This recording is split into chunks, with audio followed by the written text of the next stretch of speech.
Alright guys, let's get into this right where we left off last time.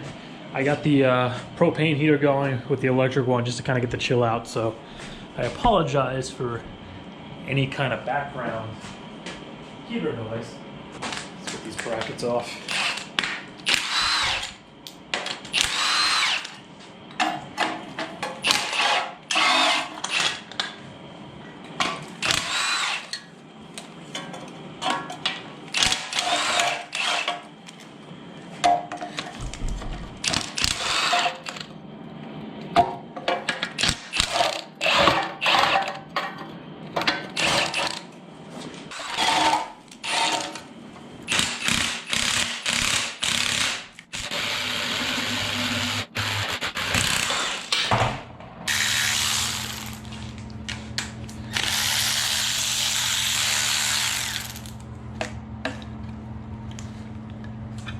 Look at that.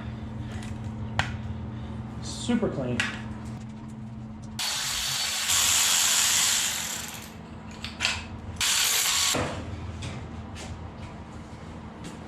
And I think what I'm going to do as far as the pan goes, I'm going to take the new one that we just recently put on the Camaro. When the 5.3 comes out, we're going to put that on this engine. And then I still have the old pan, if you guys remember a few videos back, link at the top of the screen. My old one that was on the Camaro had a crack. Well, it was like missing the ear on the corner. It broke off. The pan itself is fine. So if I can find somebody to take that, being in such a small piece, I think I'm going to run that on the Trans Am because that's a good $200 part there, an F-body pan. If I can reuse that, that'll be great. But for anybody who's familiar with third gens and these swaps with the truck pans, this pan installed, it's going to hang down that far, a good like 2 inches below your cross member. If your car's lowered, you hit a dip in the road, you're gonna have one hell of a window in your sump.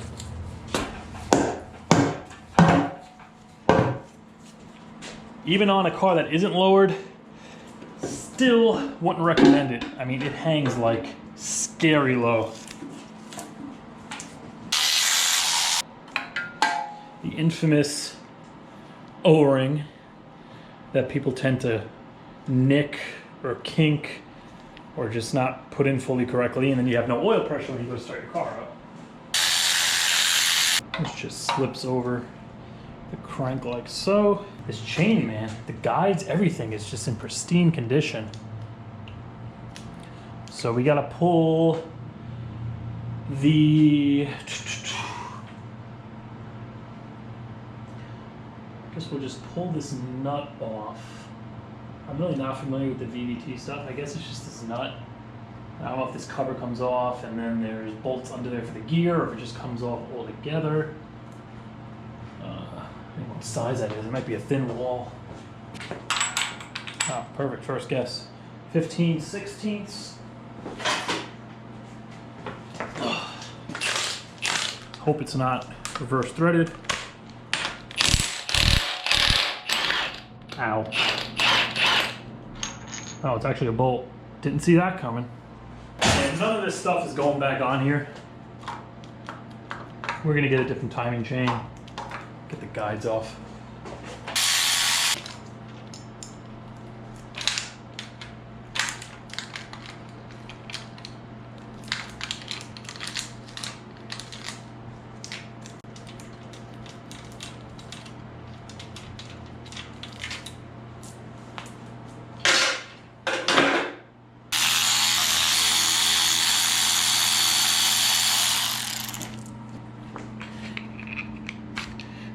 Cam plate here, just another one of those stupid kind of oil pressure things. It has a gasket that's molded into it.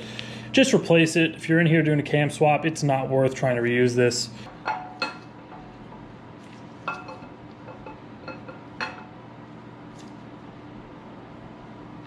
that windage tray off. Just a reminder, whole reason we're in here just gap the rings. Let's start with this guy right here. I mean, there's so much you could do. You could spend a lot of money while you have an engine apart. You can have the whole thing done, block redone. That's not the goal with this. If I was trying to do that, I wouldn't have bought a running engine. I would have got something cheap that was blown and then did all that stuff to it. Spin feels good. Piston just fell right out of the engine. I didn't have to tap it or anything, so we don't have a ridge. That's good. All right, guys, this is the next day. We got one piston left here. Before I get into my findings, I'm just gonna pull this one out with you. As I was removing the first one there, the battery died, and then I just decided to go forward with it.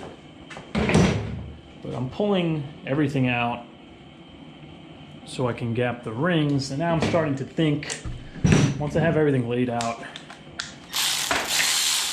I'll show you guys what's going on, and you can tell me what you think.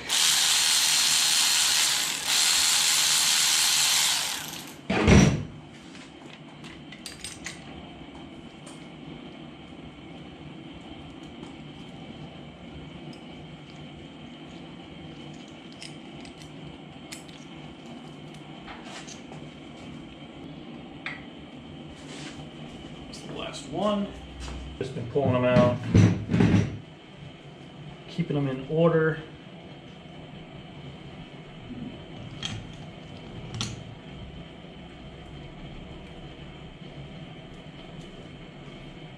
And that is the last one.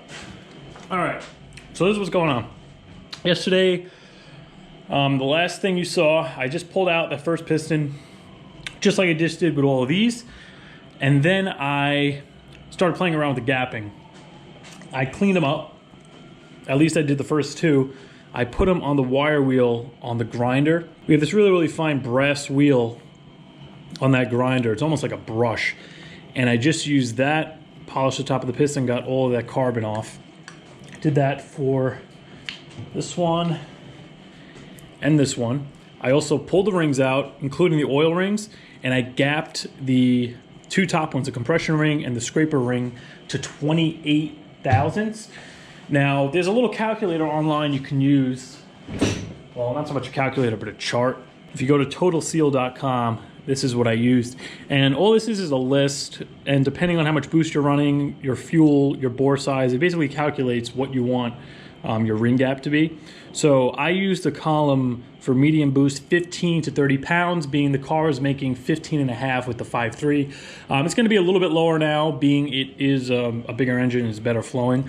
But I do possibly plan on adding a lower pulley later. I'm not 100% sure. But if I do, it's probably going to be at least at 15 again, if not maybe more. So I use the medium boost, 15 to 30 pound. Gas, Alky E85, because I'm just on pump gas. Bore times 0.007. Second ring is exactly the same. So I did the 4-inch bore times 0.007, and that gives me a 28 thousandths gap. And to gap these, all I did was take a file here, pulled the top ring. Actually, I pulled up all the rings, and then I used a nylon brush to just kind of clean the ring lands. And I just gapped one side of this ring with the file a little bit, put it in, measured it with the feeler gauge, pulled it out, filed it by hand a little bit, made sure there were no burrs on it. I just did it by hand. Really don't need to take that much off. Only takes maybe a minute to get it where it needs to be just by doing it by hand. And I got these two where they want to be. And then I just proceeded to pull everything out because I wasn't a fan of the way the rod bearings look. So starting with the first one I pulled here, you guys can see, I don't know if the GoPro is going to show it. There's nothing heavy on this, but it just has these light kind of scratches going through it, almost like you would have got like grit or some kind of contaminant in there. None of this stuff could get grabbed by your fingernail, but the further down I go, it seems it gets a little bit worse. Once again, this engine had great oil pressure. It came out of a running bus. Like, there was no problems with it. This is just what I'm finding when gapping the rings. You see this one too here. You just gotta have these light scratches in there. Bottom here is a little bit worse. You got two spots where it's a little worn down. But once again, nothing heavy. The crank is absolutely immaculate. So for moving forward now, honestly, I could probably just throw it back together with those bearings, just put a little assembly lube on it, make sure everything's clean, put it back together, and it will most likely be all right. I didn't even touch the 5.3. Who knows what the hell those bearings look like.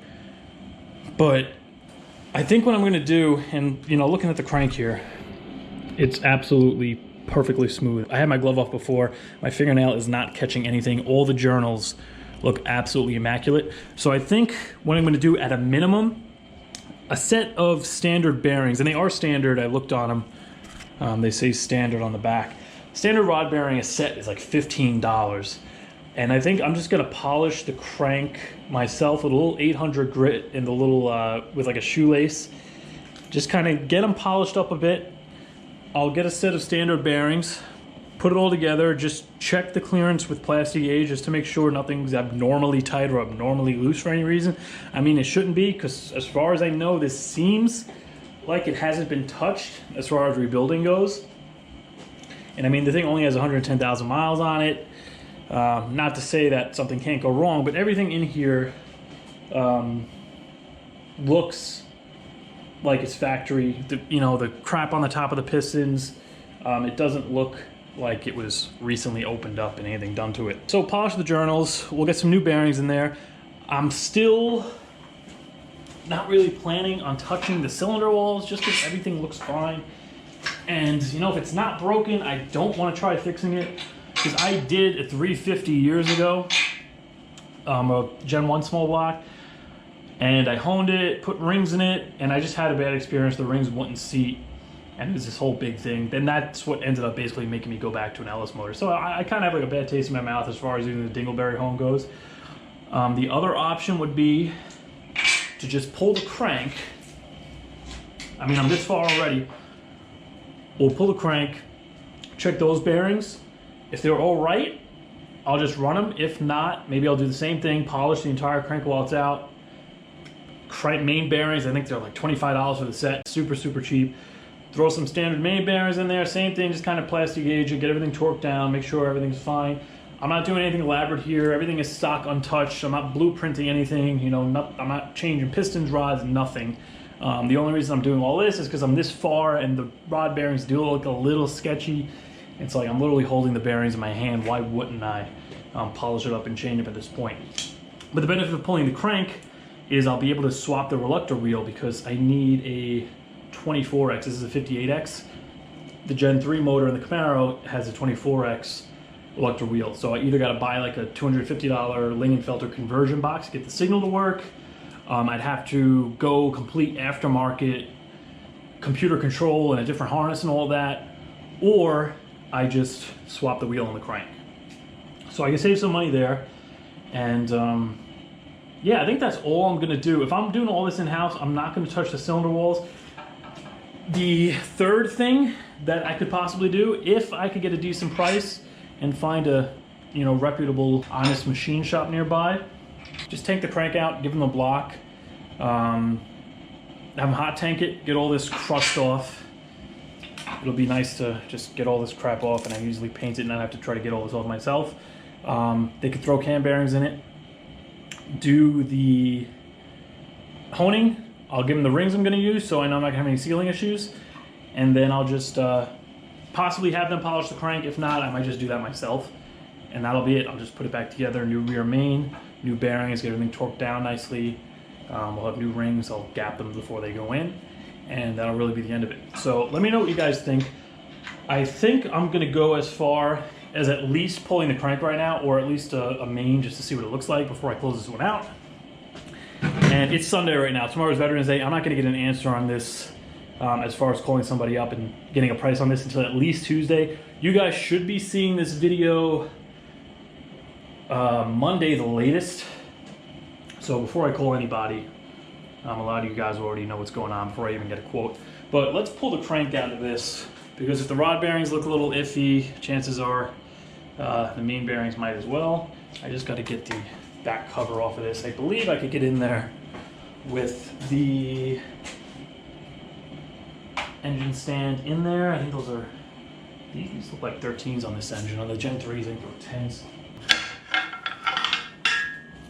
All right, so I'm going to start by pulling all the 10s, going through the sides of the caps, and then we'll pull the top bolts out.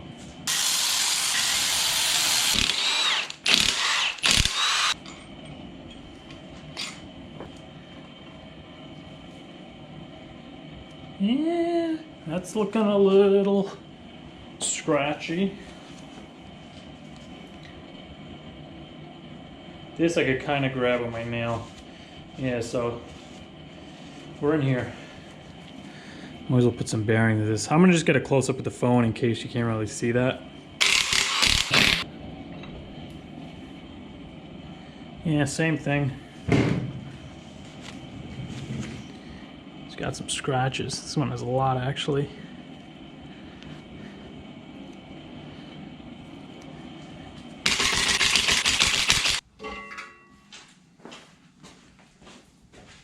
The bottom ones actually don't look too bad. There's like a little bit, just kind of, you see lines going through it. Really not terrible. The caps though, definitely had some stuff going on. I mean, look at that.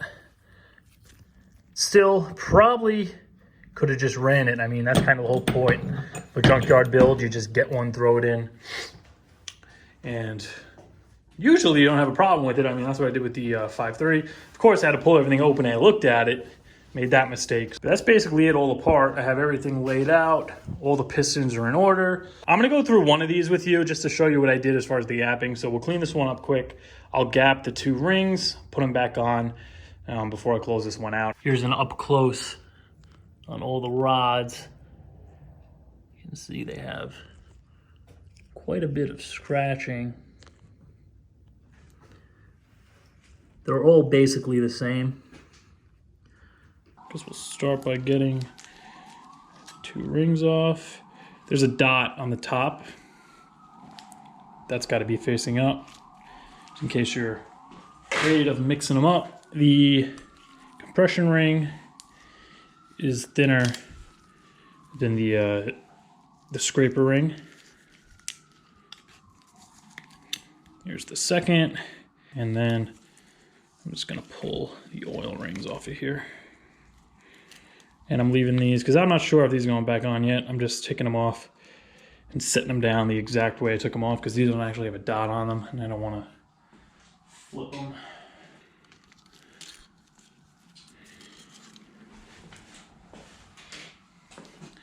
Lower.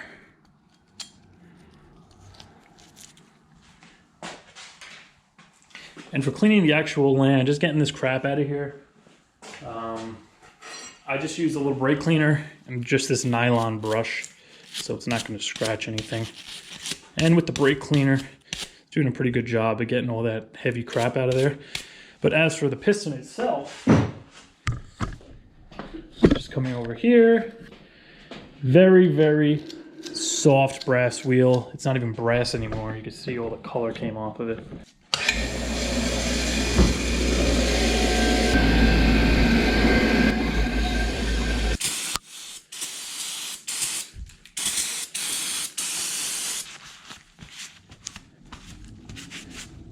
Literally maybe 5 minutes. Get them cleaned up pretty nice. All right, so on to the actual gapping. I'm gonna start with the top ring. And like I said, I'm gonna open these up to 28 thousandths. So make sure we got the dot facing up.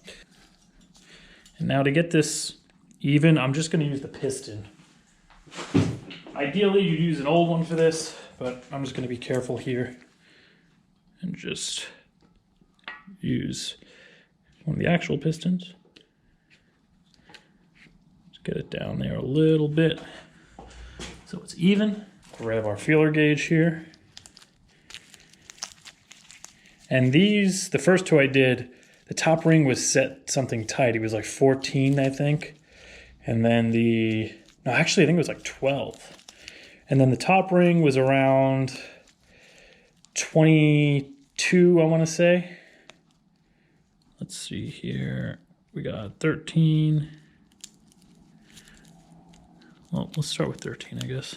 13 is a little too tight. 12. Yeah, it's basically a 12, same as the other one. So we'll pull this out, file it down. And like I mentioned earlier, I just file one side. So leave this one alone, come in here just with the hand file and just slowly file it down a little, put it back in, check it. And I kept going up. I went from 12 to like 20 to 24, eventually till 28. It took me a few tries. And when you're done with this, just check to make sure there are no burrs, because you might get a little burr at the bottom or on the inside. If you push in and out like that, you could get a burr on the outside too. So just do it slowly, and before you're ready to actually put this thing back on the piston and the gap is good, just kind of hit it at all angles like that a little bit, just to make sure you have no burrs on there. All right, so our rings are done. I'm just gonna throw the oil rings back in. As far as orientation goes, with this facing the front of the engine, you want the one ring up this way. So one gap like that, basically 180 across, one gap down. And then for the oil rings, the middle, I forget what the hell this thing's called, but the middle ring here that goes in between the two thinner ones, you want the gap of that kind of up somewhere at the top, either like that or in the middle or like that. And then the lower ones will be orientated gap down at the right here, gap down on the left. It really doesn't matter because they're gonna move around while they're in there. It's just when you put them in, you don't want the gaps to be lined up, because you're gonna burn oil and you can lose compression. So don't go installing them like that, both at the top. At least, if you don't even look at anything, at least do something like that and put them 180, 180. There's actually a little diagram I found online. I'm gonna post a link to it. So if you look here, that's the front of the engine. The dot goes towards the front, so the piston will be like that. So we got compression ring gap at the top, second compression ring at the bottom, and then you can see what I meant with the oil offset, how the oil rings are kind of offset. One gap's here, one gap's there. And then the middle oil ring right up at the top, somewhere in that area. So this is a good little thing to go by. And that is it. So yeah, I'm not gonna continue any more with this for this video. I'm gonna wait until Tuesday. I'm gonna give a call to some local machine shops. I guess just do a Google search, see who has decent reviews. Like I said, I'm not looking for them to build a race motor here. I might just have the block dunked, cleaned off, cam bearings, possibly hone and rings. I mean, if I'm doing the bearings and everything, I guess I might as well. And like I said, as far as the pistons and everything go, I'm not looking to do a high dollar race motor here. This is a semi junkyard kind of build. Rods are plenty strong for what I need them to do. Pistons are going to be absolutely fine as long as the tune is good. And I'm just going to finish cleaning them up, throw them back in. Yeah, we'll be good to go. But for now, that's going to do it for this one, guys. Let me know down in the comments, what do you think about this? What do you think about the bearings? How far should I go as far as the cleanup? Should I bother sending the block out? Walls look good. I don't know. I'm still kind of on the fence. I don't know. I might just still polish the crank, clean everything up, new bearings, put it back in with the same rings, just gap them. Not 100% sure. Trying to do this semi on the cheap, but at the same time right. So, I don't know. We'll see what it turns out. Anyway, leave a comment. Let me know what you guys think, and I'll see you in the next one.